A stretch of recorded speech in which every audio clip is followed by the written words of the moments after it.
Bom, bom dia a todas as pessoas. Agradecer pelo convite. Dizer que eu já me contentaria apenas se a gente não tivesse desfeito a mesa e eu pudesse ter vindo para aqui para conversar com a professora e o professor, que já trouxeram aí grande parte do que eu levantaria. Eu acho que a gente talvez ampliasse a mesa, professora, só para debater algumas questões, mas é isso, vamos tentar aqui em 15 minutos, 20 minutos, pontuar algumas coisas que agora serão muito mais a partir das falas iniciais aqui da mesa. Eu não vou gastar muita energia em dizer quem eu sou, apenas dizer que eu estou aqui em nome da Coordenação Nacional dos Quilombos, a CONAC, que é uma articulação a nível nacional, com representação das comunidades quilombolas, que nasci, me criei e iniciei minha vida. Trabalhei por 20 anos em sala de aula na comunidade quilombola, comunidade formada por mulheres. Então, eu herdo das mulheres que sempre lutaram por liberdade, o pertencimento étnico-racial e histórico e cultural. Então, me senti bastante contemplada aí no final da sua fala com relação a algumas questões. Bom, estou atualmente, participei de alguns espaços, enfim, não é o caso, mas atualmente eu estou no doutorado aqui na Sociologia, aqui da UNB. Então, também, por isso, que talvez acho que rolou uma energia aí com o seu fala. Uma energia positiva. Bom, primeiro eu queria pontuar, que acho que para essa casa não é novo, um pouco essa questão das comunidades quilombolas. Por que eu digo que não é novo? Porque esse é um tema que teve que entrar para a agenda ambiental meio que, talvez na bicuda, né? Talvez no conceito que a senhora trouxe aqui de bicuda. Por quê? Exatamente por força das políticas públicas que o professor José Geraldo trouxe, que às vezes essas violências elas vinham também de forma institucional. E às vezes essa violência ela não vem necessariamente pensada, é exatamente por ela não ser pensada que ela vem, né? E essa relação com o território dá isso. As comunidades quilombolas, rapidamente, hoje são reconhecidas aproximadamente 4.000 comunidades são certificadas reconhecidas pelo Estado brasileiro, aí pela meio da sua certificação, e alguns estados reconhecem que, como terras estaduais, não necessariamente elas possuem certificação da Fundação Cultural Palmares, mas nós dizemos para o Brasil e para o mundo que essas comunidades chegam a se aproximam de 6.000 comunidades espalhadas em todo o Brasil. Eu costumo brincar com o processo constituinte, não é uma coisa para brincar, porque a gente está vendo a Constituição sendo rasgada todos os dias, que os constituintes não sabiam o que eles escreveram. Assim como o movimento negro, que era o principal ator daquela demanda por reconhecimento, também talvez não. No plano do movimento negro teria uma questão simbólica, né, do quilombo como algo da resistência, mas não necessariamente como algo que fosse mais próximo da realidade. E os deputados, creio eu, que grande parte deles não fizeram oposição exatamente porque pensaram, bom, é mais uma forma de apagar essa história e esse povo parar de nos acusar de que a gente foi de alguma forma opressor com o povo negro. Então deve ter aí um ou dois descendentes do Quilombo dos Palmares, que aos olhos de muita gente foi o único, e não foi. Tem quilombos, histórias de quilombos liderados por mulheres com processos muito arrojados e de lideranças muito fortes, e o Estado resolve, e a gente também resolve esse passado com o povo negro, né? Assim, com os negros. Para de encher a nossa paciência. Ocorre que não foi bem assim, não está sendo bem assim. Ocorre que essas comunidades, elas começam, elas estavam ali amortecidas ou adormecidas ou invisibilizadas, qual termo a gente queira usar, exatamente por esse silêncio imposto pelos nossos olhares, inclusive da ciência, né? Então, a gente reconhece o pequeno agricultor, como a senhora trouxe aqui, muito bem, mas a gente não relaciona essa pequena agricultura com modos de vida. Parece que o pequeno é só em oposição ao grande, e na verdade não é só em oposição ao grande. O pequeno agricultor pode ser uma miniatura do grande, quando ele usa a terra e compreende a terra com a mesma dimensão e com o mesmo sentido do grande e do agronegócio, mas ele pode ser, e aí eu não vou falar das terras indígenas porque tem meu parente aqui, mas falando dos quilombos, é um pertencimento à terra que tem uma relação histórico-cultural e ancestral. Então, ele é um pequeno que ele não se encaixa necessariamente no conceito de agricultura familiar, estrito senso, como pequeno em oposição ao grande, e sim com outras dimensões. E é desse lugar, né, e aí o professor José Geraldo trouxe aqui, bem lembrado, a ideia de que os quilombos estão no rural muito fortemente, mas também estão no meio urbano. E por que eles estão no meio urbano? Muitas vezes foi o próprio processo de desterritorialização deles no campo, que fez com que eles tivessem que vir para as periferias das grandes cidades, mas mantiveram uma relação de pertencimento ali, agrupados, embora o território físico, geográfico deles já não fizesse mais parte desse universo, porque havia sido, e aí não vou entrar aqui, tem especialista demais, certo? Demais não, mas o suficiente para debater as teorias do uso e ocupação da terra aqui no Brasil, então não vou fazer isso. Mas muitas outras, as cidades que foram para cima dos quilombos, e eles resistiram, como é o caso de Porto Alegre, a família Silva citada aqui, especificamente a família Silva citada aqui pelo professor. A família Silva está num dos bairros de Porto Alegre, do solo mais caro por metro quadrado, tem o Quilombo Silva. Então ali não foi eles que vieram para esse lugar, foi esse lugar que chegou até eles e que aí praticou todas as violências possíveis e imagináveis do ponto de vista desse. Imagina, tem alguém aqui que é de Porto Alegre?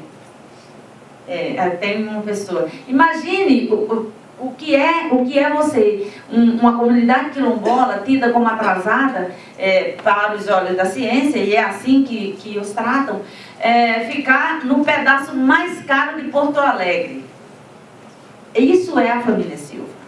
Isso é a resistência, e isso me parece que muito mais uma resistência cultural, porque aí o território foi exprimido, eles estão entre os grandes prédios e os melhores prédios, o solo mais caro, mas eles estão ali nessa resistência. E eu arrisco dizer que essa resistência só foi possível exatamente pelas questões culturais, pelos aspectos da cultura que eles mantêm. Bom, mas aí nós temos um problema que ele é bastante forte e que afeta diretamente nesses modos de vida, que são as tensões que existem, que vão desde das tensões com o agronegócio, né, com a monocultura, com as mineradoras, aí a lista é enorme, né, eu acho que não vou me ater a ela, em função do tempo não daria para detalhar algumas delas. Mas nós temos também as tensões geradas pelas políticas públicas. E aí, professora, eu fico muito com o seu conceito e seu entendimento de uma natureza que a gente não conhece. E eu até fiz uma escritazinha aqui a partir da sua fala, que nós nem conhecemos essa natureza, nós não sabemos quem ocupa o que é essa natureza, e quando a gente avança para conhecer, chama de ambiente, a gente separa todos os outros e todas as outras possibilidades da natureza. Ou seja, eu quero um ambiente que tenha animais, planta, água, rio, mas eu não quero as pessoas que, por vezes, foram capazes de sustentarem esse território até chegar uma lei. Porque não dá para a gente dizer que a lei veio com Cabral, né? Muito menos, e veio a lei da invasão, muito pelo contrário. Então, eu acho que eu coloquei aqui, demoramos a entender, a partir da sua fala, demoramos a entender o que é a natureza e como ela existe, mas ao entender, não entendemos o sentido dessa natureza. Quem é ela, quem a compõe, quem cuida, quem vive, quem pertence e que sentido tem pertencer a esse espaço. Isso eu escrevi te ouvindo. Bom, e essas políticas públicas, elas vão desde da ideia das áreas, de preservar as áreas, de criar as áreas, sem esse pensar, sem entender essa natureza e esse ambiente, quem compõe, como é que ele se materializa e como é que ele se identifica, sem reconhecer as questões identitárias que ali estavam, e aí volto ao ponto do pequeno não em oposição ao grande, mas e sim a partir de modos de vida, de sustentação e de modos de pensar produção, e produção do que, para que e como. Então, acho que nós temos aí uma grande confusão, que talvez seja essa mesmo, já apontada, não vou repetir, que é essa compreensão, e o professor Marco trouxe aqui no final, essa coisa do binarismo que nós fomos estimulado, que a ciência nos estimula a sempre pensar um ou outro, não um e outro, né? Ou um e outros e outras, né? E isso nos fragiliza, né? No sentido, porque a gente vai eliminando as pessoas, a gente vai eliminando as culturas, a gente vai eliminando os saberes, sem contar que os saberes desses povos não podem ter sentido de conhecimento legítimo, não pode ser dito que é uma ciência. Esses dias a gente fez um debate muito importante em relação a isso, porque o Dinamã Tuxá falou que os índios fazem ciência, e aí causou estranheza na mesa. E a estranheza eu reforcei dizendo que quando o Dinamã, e quando eu digo que os quilombos também fazem ciência, eu não estou dizendo que eles fazem a ciência do laboratório. Eu estou dizendo que eles fazem ciência a partir de suas visões de mundo. E que muito do conhecimento científico, que virou científico, entre aspas, ele foi a partir desses lugares. Foi a partir do conhecimento desses povos e comunidades tradicionais que foi para o laboratório, foi validado na academia, virou ciência, o outro não é ciência. E, por fim, a gente foi estimulado. Então, se vocês estão dizendo, vocês indígenas quilombolas estão dizendo que faz ciência, então vocês escrevam a ciência de vocês. Eu falei, mas não está interessado em escrever essa ciência. Não sei se você entendeu. Essa ciência, nós estamos falando que é uma ciência nossa, mas não estamos dizendo que ela é a ciência para... Talvez o que nós estamos disputando aí é o conceito de ciência, mas não a ciência no formato que ela está. Bom, e aí dentro desse debate, quais são os desafios que a gente tem encontrado nesses territórios? Primeiro, equilibrar, tentar encontrar esse equilíbrio de que não seja um ou outro, né, entre das políticas públicas, né? Então aí a gente tem a regularização dos territórios, sobreposta, né, sobreposta por área de preservação, sobreposta por outros interesses que são de políticas públicas e que são necessárias, mas se elas são necessárias não é excluindo uma, é tentando encontrar alternativas e possibilidades, porque sempre foi, antes da lei sempre foi, porque depois da lei não pode mais ser. Então, eu acho que a gente tem aí um déficit de educação ambiental nesse sentido da compreensão de quem é essa natureza. E uma natureza composta por vários elementos que não são apenas os inumanos, mas são os humanos e os viventes e as pedras, os rios, enfim, todos os outros. As extensões do campo, elas, no campo sobretudo, elas são estruturadas também por uma coisa que a gente ainda não se dispôs a discutir. Eu acho que o Brasil ainda não discutiu de forma séria e com vontade de diminuir, que são duas culturas que eu diria que elas têm se fortalecido e agora mais institucionalizadas do que antes, que são o patriarcado e o racismo. Enquanto a gente não tiver coragem de discutir nosso racismo, nós não vamos avançar nessa agenda, porque o racismo ele se apresenta de forma cultural, e aqui o professor Marco trouxe esse elemento aqui fortemente, ele aparece de forma ambiental, ele aparece e de forma na religião, e aí Eu não vou me aprofundar nisso, já fui avisada que gastei 15 minutos, ou 15 minutos pequenos, meu Deus. Bom, mas também como sobreviver nesse cenário de caos também. Eu acho que esse é um desafio que é para todos nós, não é só para os movimentos sociais, mas é para também um espaço como esse, que lida diretamente com um olhar diferenciado sobre a natureza e, ao mesmo tempo, ver desmontado toda a estrutura que de esforços gigantes de muitas outras, como conceber que a regularização dos territórios, que a reforma agrária, que a regularização dos territórios quilombolas esteja no mapa.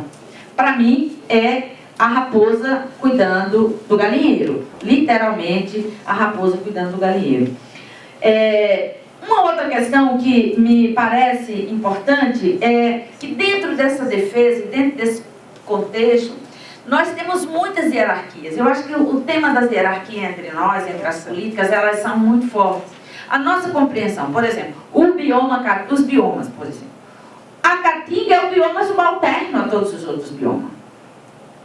E eu queria ainda, no final, Érica, se você permitir, eu sei que eu já estou gastando uns 15 minutos, eu queria passar uma experiência de alguns minutos de uma relação com, de mulheres, com modos de vida, com sustentabilidade, no sentido que nós compreendemos, e não sustentabilidade onde você desmata e planta eucalipto para dizer que está fazendo, está criando uma área verde. Então, acho que a gente precisa discutir de forma mais séria essas questões. Por quê? Porque são elas que geram, são elas que formulam, e somos nós que formulamos as políticas públicas, somos nós que pensamos elas.